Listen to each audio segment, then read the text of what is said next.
And I thought, the trouble is, it could do with being a bit more Aventador-ish. It could do with being a bit more mad. Are you saying you changed your mind? Yes. Oh, great. So Prime Minister Clarkson returns from the summit. I've declared war. But on the plane home, I had another think about it, and I'm not so sure now. I've changed my mind. Exactly, that's what I've done. Good. Well, since we're in such a sensible frame of mind, I'd like to move things on now with a brief history lesson.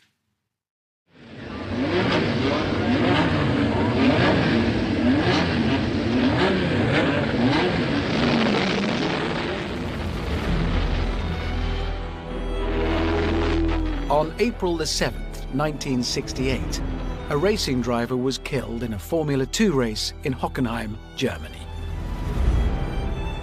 Sadly, the driver's death was not a surprising occurrence, because such was the danger of the sport back then. He was one of 127 racing drivers who would die at the wheel that year alone.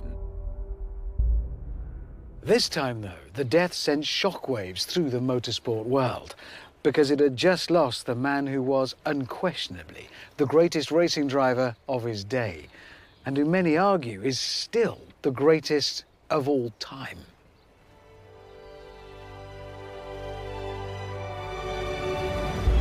Jim Clark has died in an accident during a Formula 2 race in West Germany.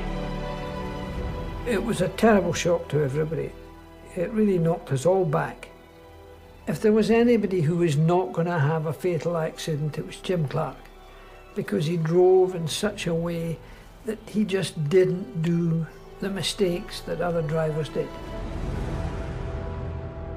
In California, a radio station broadcaster announcing the news of Clark's death asked his listeners to turn on their headlights as a mark of respect, and the freeways lit up.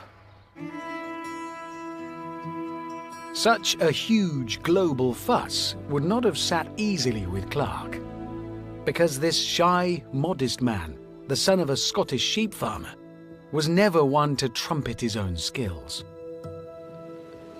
I started as an amateur with no idea or no intention of becoming world champion, but I was curious to find out what it was like to drive a car fast, to drive on a certain circuit, to drive a certain type of car.